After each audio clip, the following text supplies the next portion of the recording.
Okay, question and answers with Durianrider. We'll get straight into it. We've got 6 questions. First question is, Paul Neeson came to talk recently in Sydney, Australia, and said that there was an idiot going around telling people to eat more than 70 bananas a day, and more than a few pieces of fruit a day is unhealthy, and so is a vegan diet. What do you think of that? I wonder who the idiot is who's going around telling people to eat up to 70 bananas a day. What do I think of that? I think Paul Neeson is a sincere guy, but he's just sincerely wrong. Even though he calls me an idiot, I think Paul's cool, and I've got to thank Paul for writing his books and actually introducing me to Doug Graham back in the day. Paul Neeson, just read Paul's books. The best one to read is called The Raw Life, and that gives a clear indication of where Paul Neeson's gone wrong on his raw journey. Why? Because he quotes Hilton Hertima. He says you shouldn't eat too much fruit. You know, overeating's emotional needs, and you can't eat too much fruit, and just cut back and head towards breatharianism. Read Hilton Hertima's books, Paul says. And with that sort of mindset, the anorexic sort of mindset, can't eat food. Food is the enemy. I'm trapped in a cage. You know, I've got to get out of this food eating mindset. You're always going to go downhill. You're always going to go off the deep end, and you're going to bring your raw diet or your vegan diet or whatever diet you're following, going to bring that with you and go AWOL. But even if Paul did a raw vegan diet, even if he did, he would have done a wrong one, a high-fat version, a fruit-phobic one, you know, just deficient. I mean, if you look at Paul, he was pretty fit before he started the journey, and he's pretty sedentary now. He's not a very fit individual. So when someone loses fitness on a dietary plan, on a really, really healthy dietary plan, which is what a raw vegan or even a vegan diet provides, you know they're doing something wrong. You know there's some sort of disordered eating or eating disorders underlying their behavior. And that's really sad. That's why we provide clarity on our website, 30bananasaday.com. I mean, we don't live the glamour lifestyle, you know, we're not into a lot of money, so we can just be straight up. You know, I can just tell you whatever, because I don't care if you buy our stuff or whatever, man. It's like, we've got enough cash, we always will have, so I can just be 100% truthful with you, just tell you how it is. I'm not going to bullshit to you. That's just how it is. I mean, close friends of Paul have said Paul's never been raw a year of his life. Paul claims he's been 100% raw vegan for 15 years. I don't know if you watch his videos, you can sort of debunk that pretty quick. Hey, that's, you know, no one has to be a raw vegan to be my friend, you know. I'm not saying that. I'm just saying that if you're going to take advice from people, perhaps, you know, ask them a few more questions, you know. Question what's encouraged, you know, and just because someone eats dead animals or eats cooked food doesn't make them a bad person, you know. I've never said that. So basically, eating more than a few pieces of fruit a day is unhealthy. I mean, you're obviously getting your calories from some other source, and that's fair enough, but it's always good to share with our audience what we are doing. Hey, I eat up to 70 bananas a day. I'm doing great. Keith is still there. It's all cool. All right, next question. 2, this is a funny one. You're going to fuck up on your fruitarian diet, and the fact that you take B12 supplements proves your diet is deficient. I won't read what else because the profanity. You know, first of all, I'm not a fruitarian. I do eat, you know, vegetables, nuts, and seeds, and you know, occasionally some sprouts and stuff like that. So you know, I've never actually met someone who eats 100% fruit. I don't really think that's an optimum way. Why? Because what's wrong with celery or occasional bit of lettuce or, you know, a nut or seed? You know, if it's good quality now and then, I don't see that's a real issue there.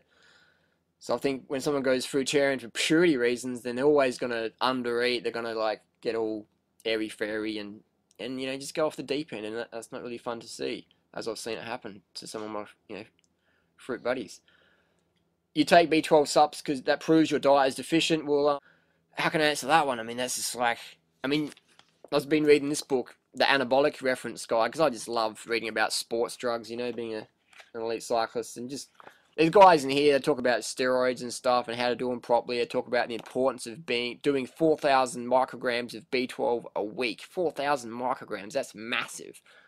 And these guys talk about, you know, getting enough protein, eating enough meat, and they talk about getting enough B12 injections. So, I mean, go onto any mainstream bodybuilding forum.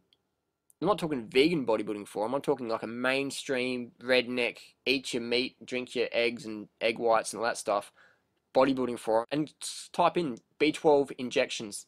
You know, and they'll show you how to do it on the forum, a mainstream bodybuilding forum.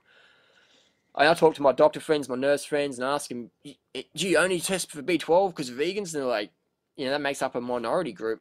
So that one's debunked. Question 3, your teeth will rot from all the fruit you eat, you skinny piece of crap. There you go. And people say, "Hey, you're young." Okay, what about people like Don Weaver and Doug Graham and the older people, Tim Trader and the gang? How come their teeth are still intact? I mean, it's like, hang on, your fruit rotted your teeth. These guys have been eating a lot of fruit for a long, long time. How come they've got teeth? Question 4, you're a fraud. There is no way you can ride that far without using drugs. You're scrawny and have no muscle. Get some meat, faggot. This is what I wake up to in the morning. It's like, hey, Durianrider, read this. Anyway, so I'm a fraud. There's no way you can ride that far without drugs. It's like, well, people who train with me know that I'm not on drugs. I'm not the fastest cyclist out there by any means, but I'm racing Div 1, racing A grade. I'm winning 24-hour mountain bike races. I'm not, a superstar, but, I'm pretty damn fit. I'll admit that. I'm pretty damn fit, and, I like to train with the best cyclists in Australia when I'm doing a hard workout, because they're the guys that, give me value for money for workouts, because chasing those guys down, I mean, these guys are just elite. So it's a great workout. But then they say I'm doing drugs, but then they say I'm scrawny and have no muscle, and it's like, hang on, if I can ride a bike, 400 watts up a climb, and I weigh 66 kilos and hold that, for 6 minutes, how am I doing that if I don't have any muscle? Sure, cyclists, I'm a, endurance cyclist, and I like running marathons, and you're not going to find really big guys doing that at my level, you know what I mean? You're just not going to find that. Okay, so next question, number 5. David Wolf says he only eats 2,000 calories a day, but he is fat. How come? Victoria Botenko eats just 100% raw fruit and veg, 80-10-10 style, and is obese. You say that it's impossible to get fat. You owe me $10,000, smiley face. The $10,000, I'll put out an offer. If someone can show me the fat fruit eater, I'll give him 10 grand. So I owed someone $10,000. Well, perhaps not. I mean, Dave Wolf, he's a cool guy, great dude, energetic speaker, I really like a lot of things Dave says, and I don't agree with most of it, but Dave's got some gifts, man, and can't deny that. So Dave says he only eats 2,000 calories a day, but he's fat. How come? Well, Dave's obviously eating more than 2,000 calories a day, because you're not going to be this, Dave's body size on 2,000 calories a day, and Dave's got a bit of strength behind him, and he's got a bit of fat behind him, but it's, you're not going to maintain that at 2,000 calories a day. 2,000 calories a day, and if you're a man, you're going to be looking anorexic. So people are obviously eating other things, and that's fine. Doesn't make them bad people, but can be confusing, I understand.